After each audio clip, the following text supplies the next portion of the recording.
It's Ryan, the king of expats, here in Cambodia, making the videos to show you what it's like to live in the Kingdom of Wonder. Today I'm coming at you with some extra funky content, like some crazy surfing gorilla.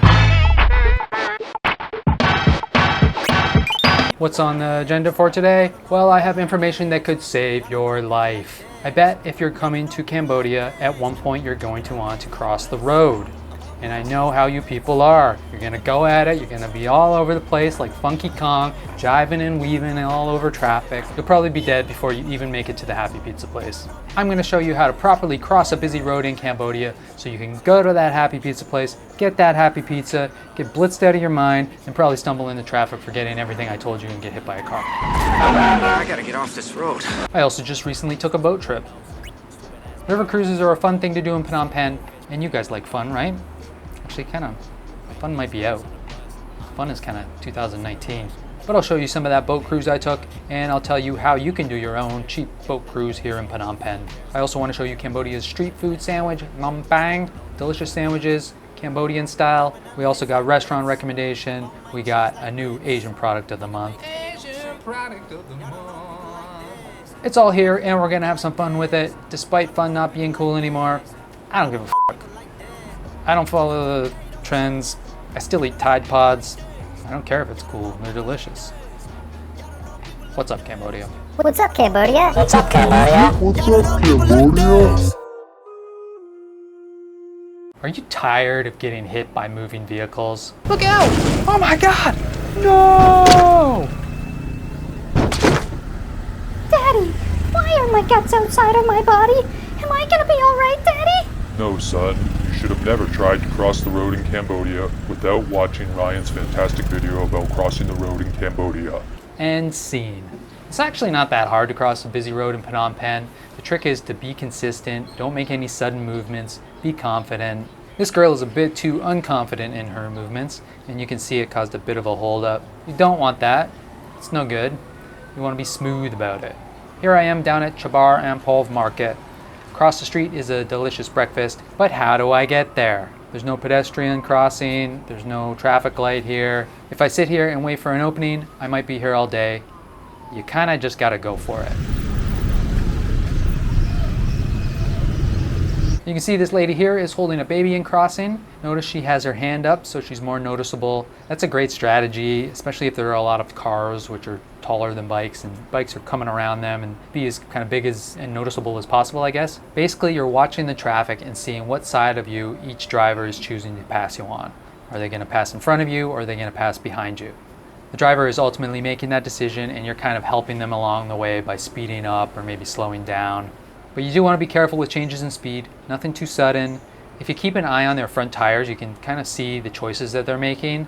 This guy started to head behind me, so did he. This lady did a bit of a weird turn, so she is heading in front of me, but then she slowed down right after she made the turn. And you can see right there, you see that little gesture told me that I can go for it, and she would have went around me, but I didn't do it. I chickened out, I guess.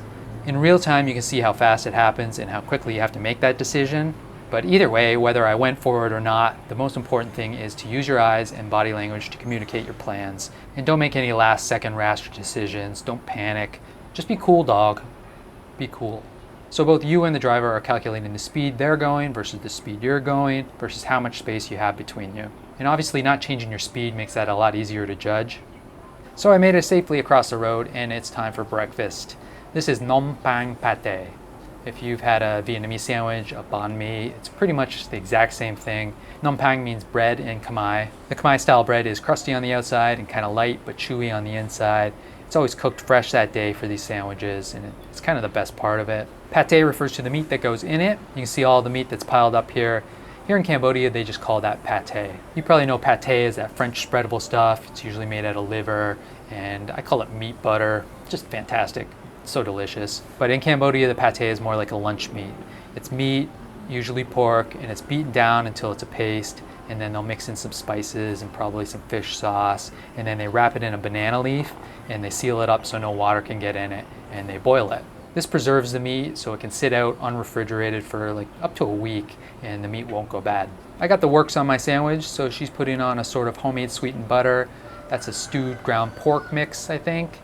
Some sauce, cucumber and a bit of greens, and then it's the various slices of pate. I don't really know how these things are different in any way. I'm sure it's probably just different levels of fat and different spices in it, maybe.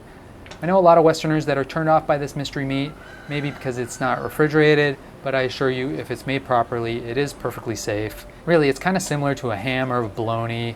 I mean, if you're okay with a hot dog, then you shouldn't have a problem with this. Try it if you are in Cambodia. I think it's delicious. I've never gotten sick off of it. It's cheap. This giant sandwich costs just $2. And with sandwich in hand, it's time to cross that road again. Slow and steady, we'll let these guys pass and go in front of this guy. Easy, easy. A lot more cars coming from this direction. Cars are more difficult than bikes because they can't maneuver as well and they take up more space, but they're also a lot slower. Nevertheless, I might need some help with this crossing.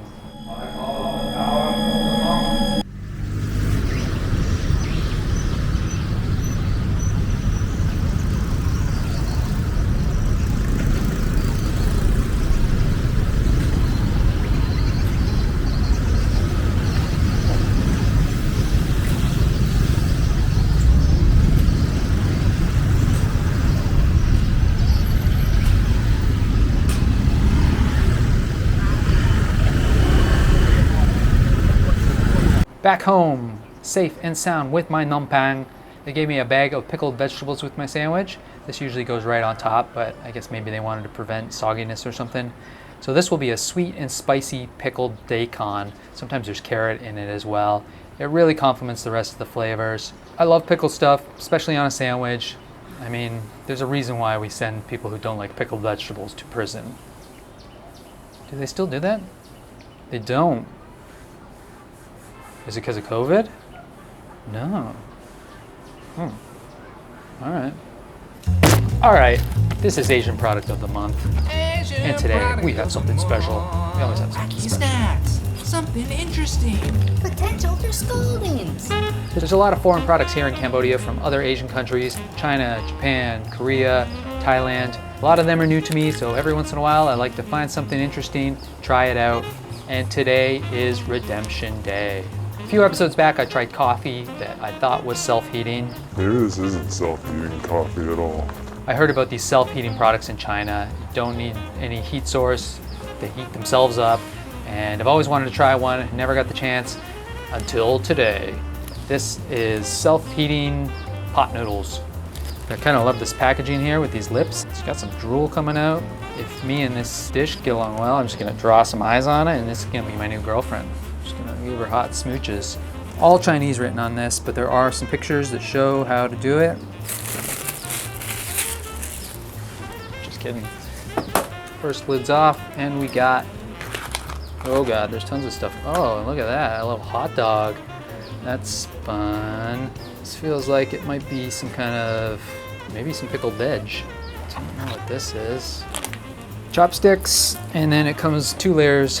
You got one layer here, and then you got a layer underneath that has, this looks like a hot pot kind of oil. And, ooh, that smells good actually. And this is my heating device. Heating bag caution, prohibited to eat. No use of hot water. Be away from fire. If the contents of the heating bag accidentally enter the eyes or eat, please rinse immediately with water. Yeah, we got some rice noodles by the looks of it.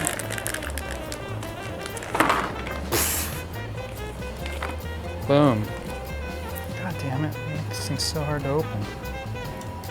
All right, we're in. Oh God. Very rich seasoning of mix of oil and seasoning. Looks a little spicy. Does it look good?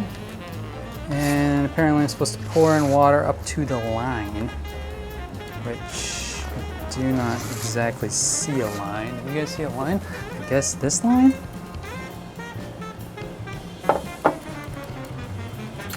That looks about right. All right, let's do this. So now we pour water into here. It says to pour it to the line or 15 centimeters. Oh shit, I don't have enough water. God damn it. Ah, I got a microphone on. Go, go, go.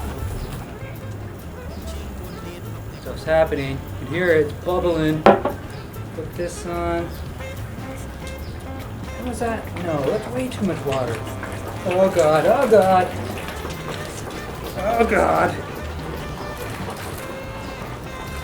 15 centimeters of water. Are you crazy? Oh, I see how I fricked this up. It's supposed to be 1.5 centimeters, not 15. The translator missed the decimal point. Alright, now I'm just terrified.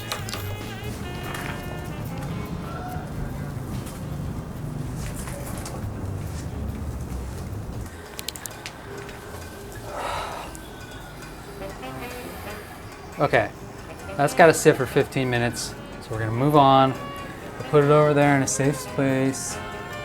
If it explodes, there will only be minor scalding on my feet, I think. I'm sweating now. It was hard. Scary. But we're going boating. There's a ton of different options when it comes to boating in Phnom Penh. You can do a dinner cruise, full meal, barbecue. There's all you can drink ones. I think those are about 15 bucks. They give you as much beer as you want. There's long cruises all the way over to Siem Reap, like 3-day cruise. That's kind of cool. You can even charter an entire boat. This boat here, $30 an hour, minimum 2 hours. Hang out with friends, get a whole boat to yourself. Pretty good deal there. There's Ravi over there, he's got a phone number, something like that. Like Ravi there, you can rent that, I bet, for pretty cheap. And just have a party with your friends. Our cruise was with Crocodile Tours, and it was a private event. So we had the whole boat to ourselves, and we brought our own booze, we brought our own snacks and music.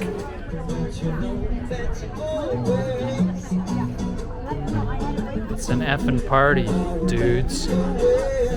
I think the cheapest way to get on a sunset cruise in Phnom Penh would be to go down to the riverside area at around 5 p.m. There are 2 spots where boats leave from. One is behind the Himawari Hotel, and the other one is right beside the Titanic restaurant. It's this restaurant right here. Actually kind of smells good down here.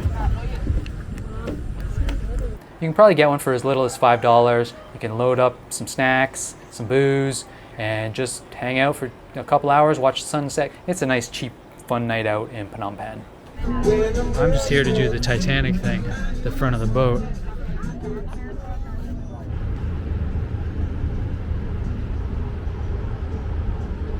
I'm the king of the world! Shh, don't tell anybody I did that. Had a bit of rain earlier, but it looks like it might be okay for the day. I don't think we're gonna get much of a sunset, but seems like it's gonna be a beautiful night. Oh, let's have a peek down here.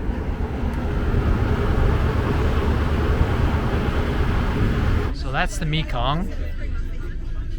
That's the, yeah, and this is where they meet, right here.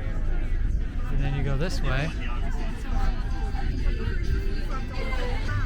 Yeah, I guess it all just kind of becomes the Mekong. All right.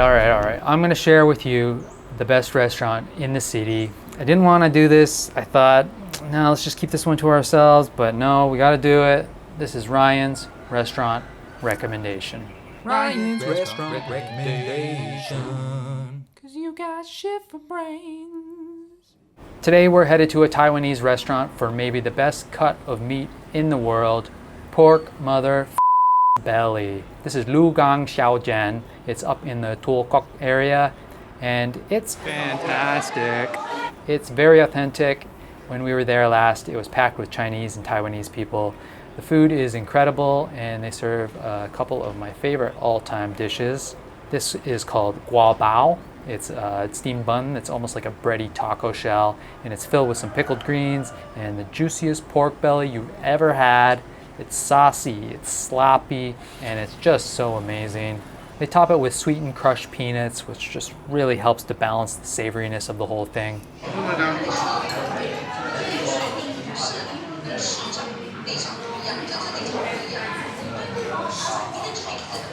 the most delicious thing I've eaten in a really long time. That like conjures up memories of the most delicious things I ever ate in China. Wow. Rave and review, right here. So good. You gotta bite it, man. You gotta bite it. Okay. We also got a side of pork belly on this outing because we're just that crazy for the pork belly here. That makes me happier than anything on earth. And maybe the most famous Taiwanese dish, beef noodle soup. You haven't had beef noodle soup until you've had Taiwanese beef noodle soup. The noodles here are made fresh. The broth will just buckle your knees. There's bok choy in it, along with some pickled mustard greens. There's a bit of spice to it, but overall it's pretty perfectly balanced, and the beef is of course super tender. So check out the link in the description below to find this place, but I will warn you, if I go there and I can't get a seat because it's so busy, and I see a Westerner sitting at one of the tables, I am going to fight you.